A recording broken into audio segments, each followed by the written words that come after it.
Everyone, welcome back to this channel. आज की इस वीडियो में हम देखने जा रहे हैं क्लास 3 के बच्चों को बर्ड्स अराउंड अस का चैप्टर ईवीएस में कैसे समझाया जाता है, किस तरह की वर्कशीट के साथ आप बच्चों को बहुत ही आसानी से इस चैप्टर से रिलेटेड प्रैक्टिस करा सकते हैं। सो वीडियो को पूरा एंड तक देखिए। वीडियो अगर आपको अच्छा लगे, हेल्पफुल लगे तो प्लीज वीडियो को लाइक करें। अगर आप चैनल पर नए हैं तो सब्सक्राइब करके वीडियो अदर पेरेंट्स के साथ शेयर जरूर करें। तो क्लास 3 में ईवीएस में बर्ड्स अराउंड अस का चैप्टर जब बच्चों को पढ़ाया जाता है तो उसमें बच्चों को डिफरेंट टाइप्स ऑफ बर्ड्स और उनके जो फीचर्स होते हैं उसके बारे में जानकारी दी जाती है, जिससे रिलेटेड बच्चों को आप इस तरह की वर्कशीट से उन्हें समझा सकते हैं। जैसे देखिए, पहला क्वेश्चन है टिक द करेक्ट ऑप्शन। तो यहाँ पे बच्चों को ऑब्जेक्टिव क्वेश्चंस दिए गए हैं दिए गए चैप्टर से। जैसे देखिए, पहला क्वेश्चन है dash are the only animals with feathers. Option A mammals, option B reptiles, option C birds. तो आंसर क्या होगा? तो आंसर होगा बर्ड्स, क्योंकि birds are the only animals with feathers, यानी कि C is the correct answer ना। So tick करना है।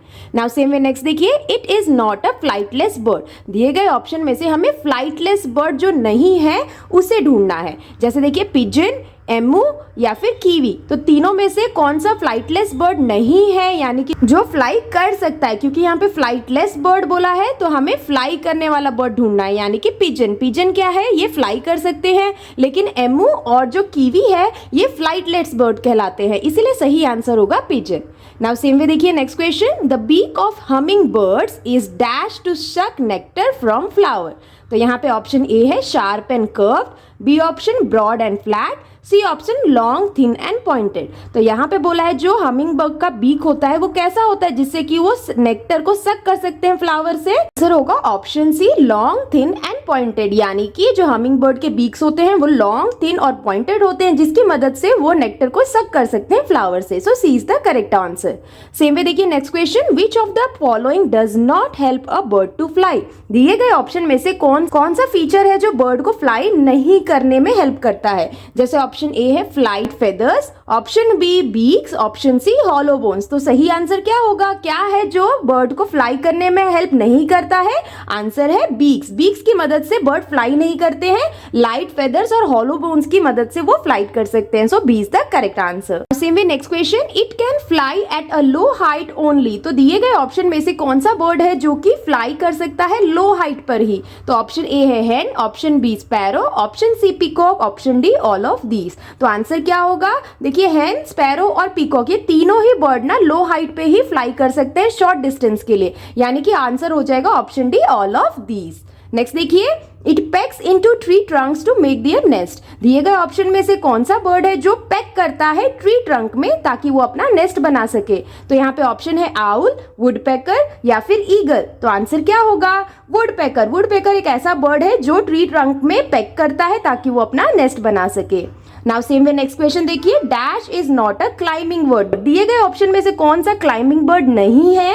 देखिए, पैरेट, पिजन या पैराकीट। तो देखिए आंसर क्या होगा इसका? पैरेट और पैराकीट ये दोनों ही क्लाइंबिंग बर्ड है, लेकिन जो पिजन है वो पर्चिंग बर्ड है, क्लाइंबिंग बर्ड नहीं है, यानी कि B option is the correct answer. तो कुछ इस तरह से बच्चों को ऑब्जेक्टिव क्वेश्चंस दिए जाते हैं इस चैप्टर से रिलेटेड, तो आप ऐसे बच्चों की प्रैक्टिस जरूर कराएं। Here is the next question, name the following birds name. तो यहाँ पे ना बच्चों को कुछ स्टेटमेंट्स लिख के दिए गए हैं बर्ड से रिलेटेड, जिसे बच्चों को पढ़ के समझना है कि ये किस बारे में, कौन से बर्ड के बारे में बोला जा रहा है। जैसे देखिए, पहला है यहाँ पे the bird that has a tiny holes on the sides of beak, यानी वो कौन सी बर्ड है जिसके बीक्स के साइड में टाइनी होल्स होते हैं? तो इसका आंसर क्या होगा? इसका आंसर होगा डक्स। डक्स हो सकता है, स्वैन हो सकता है, गीज हो सकता है, तो बच्चे कुछ भी लिख सकते हैं। तो हम यहाँ पे लिख देंगे डक्स इस तरह से, क्योंकि जो डक्स होते हैं उनके जो साइड ऑफ बीक होता है ना उसमें स्मॉल यानी कि टाइनी होल्स होते हैं।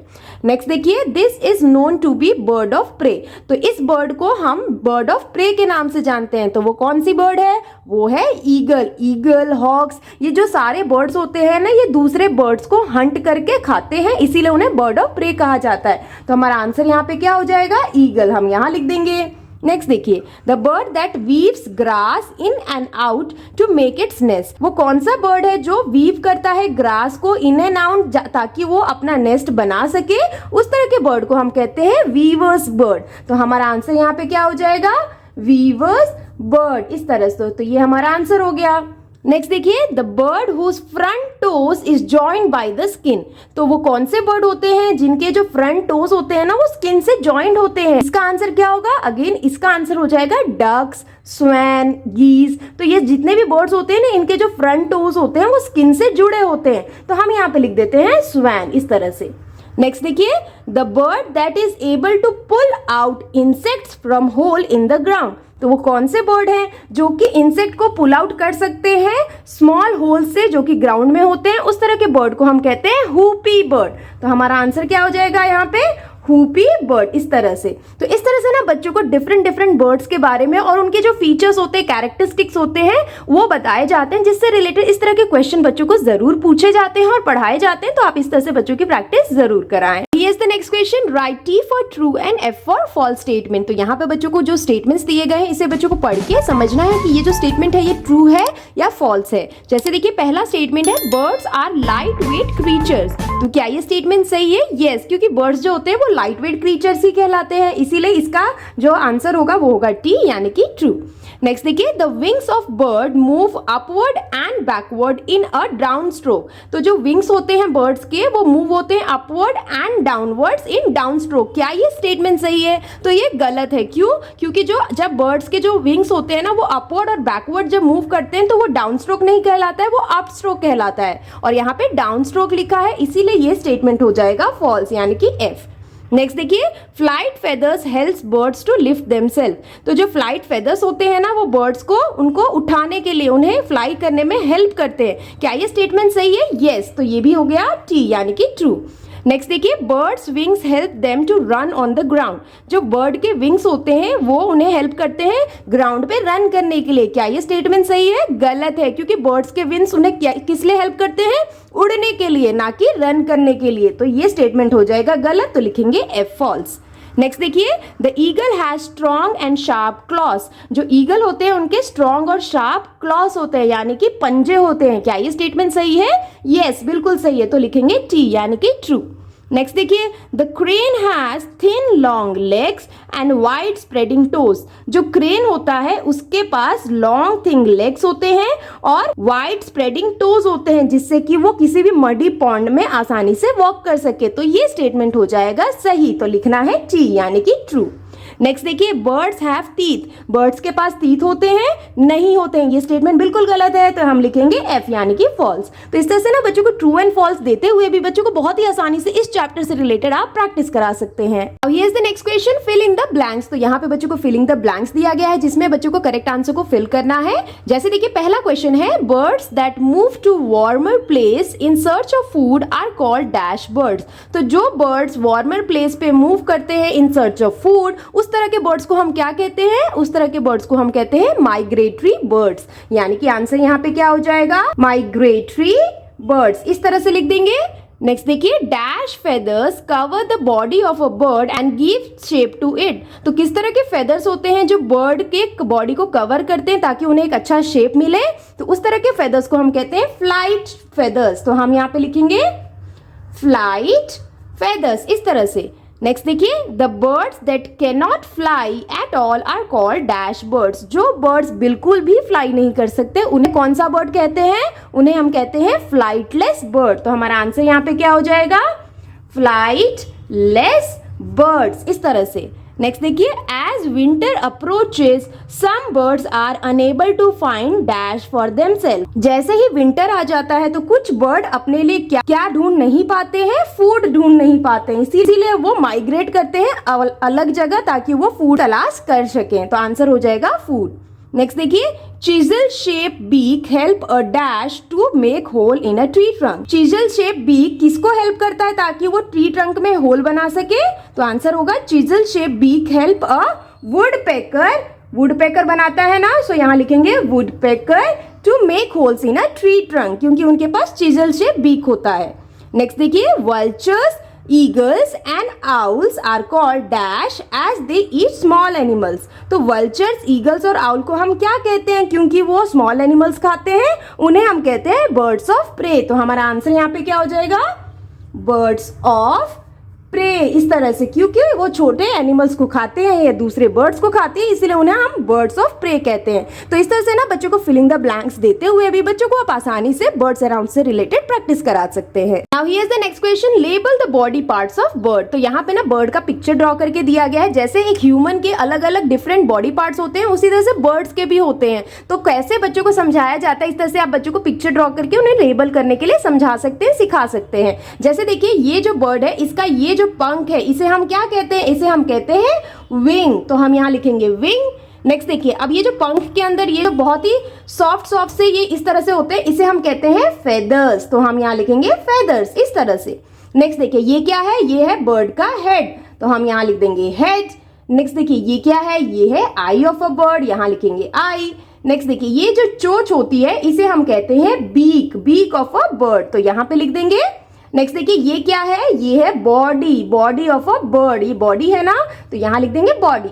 नेक्स्ट देखिए ये क्या है, ये जो पंजे होते हैं इसको हम कहते हैं क्लॉज, तो हम यहाँ लिखेंगे क्लॉज। नेक्स्ट देखिए ये जो पीछे है ये क्या है, ये है टेल ऑफ अ बर्ड, तो हम यहाँ लिखेंगे टेल। तो इस तरह से ना बेसिक जो फीचर्स होते हैं बर्ड के, वो कौन कौन से होते हैं, उसे इस तरह से बच्चों को पिक्चर्स के द्वारा बच्चों को समझाया जाता है। तो आप इस तरह से बच्चों को पिक्चर ड्रॉ करके उन्हें बॉडी पार्ट्स ऑफ बर्ड सिखा सकते हैं और समझा सकते हैं। Here's the next question, answer the following questions. तो यहाँ पे बच्चों को क्वेश्चन आंसर्स पूछे गए हैं। जैसे देखिए पहला क्वेश्चन है, why do birds makes nest. तो जो बर्ड्स होते हैं वो नेस्ट क्यों बनाते हैं, तो इसका आंसर हम क्या लिखेंगे। इसका आंसर बच्चों को लिखना है, birds make nest to lay eggs and bring up their young ones. यानी कि बर्ड्स नेस्ट क्यों बनाते हैं, ताकि वो एग्स दे सके उस नेस्ट में और अपने जो छोटे बच्चे हैं, जो यंग वंस हैं, उन बड़ा कर सके। तो इस तरह से बच्चों को आंसर करना है। नेक्स्ट देखिए next question, what is migration of birds. Migration of birds से हम क्या समझते हैं, तो इसका आंसर हम क्या लिखेंगे। इसमें बच्चों को आंसर करना है, some birds fly from one place to another in search of suitable climate and food. कुछ ऐसे बर्ड्स होते हैं जो एक जगह से दूसरी जगह फ्लाई करते हैं in search of climate and food. They move from cold climate to warmer climate. After some time they return to the same place. This movement of bird is called migration of bird. तो जब वो climate और food के लिए fly करते हैं एक जगह से दूसरी जगह, तो वो जो है जो बर्ड्स होते हैं वो कोल्ड क्लाइमेट से वार्मर क्लाइमेट की तरफ मूव करते हैं और कुछ समय बाद वो वापस आ जाते हैं उसी जगह पे। तो ये जो मूवमेंट ऑफ बर्ड्स होते हैं ना, इसी को हम माइग्रेशन ऑफ बर्ड कहते हैं। तो इस तरह से इसका आंसर लिखना है। Now same way next question, define birds of prey. तो बर्ड्स ऑफ प्रे से हम क्या समझते हैं, इसका आंसर हम क्या लिखेंगे। तो इसका आंसर लिखना है, a bird that kills and eat small birds and animals is called birds of prey. ऐसे बर्ड्स जो छोटे जानवर को या फिर छोटे बर्ड्स को किल करके उन्हें खाते हैं, उस तरह के जो बर्ड्स होते हैं उन्हें हम बर्ड्स ऑफ प्रे कहते हैं। For example eagle, hawk. Eagle और हॉक एक ऐसे एग्जाम्पल हैं जो कि बर्ड्स ऑफ प्रे के अंदर आते हैं।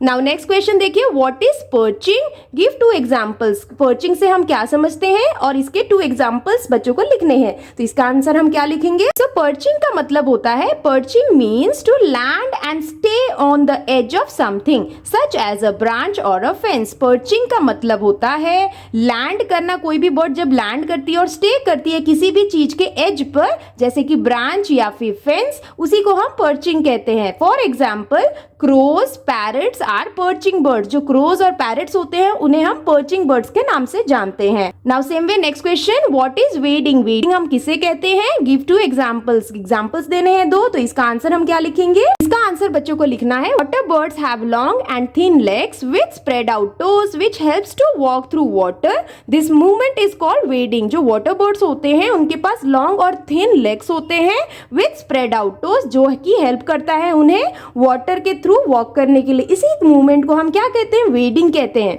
For example cranes and flamingo. Cranes और फ्लेमिंगो के पास लॉन्ग और थिन लेग्स होते हैं और स्प्रेड आउट टोज होते हैं, जिसकी मदद से वो वाटर के थ्रू वॉक कर सकते हैं। तो ये एग्जाम्पल हो गया। तो इस तरह से ना बच्चों को क्वेश्चन आंसर्स बच्चों को पढ़ाए जाते हैं वर्ड्स अराउंड अस से रिलेटेड। आप इस तरह से बच्चों की प्रैक्टिस जरूर कराएं। All for today's videos friends, I hope कि आपके बच्चों के लिए ये बर्ड अराउंड अस से रिलेटेड चैप्टर और वर्कशीट काफी हेल्पफुल रहा होगा। आप इस तरह से बच्चों की प्रैक्टिस जरूर कराएं। अगर वीडियो आपको अच्छा लगा हो और हेल्पफुल लगा हो तो प्लीज वीडियो को लाइक करें। चैनल पे अगर आप नए हैं तो सब्सक्राइब करना बिल्कुल ना भूलें। मिलती हूँ आपसे नेक्स्ट वीडियो या वर्कशीट के साथ। तब तक के लिए take care and bye bye.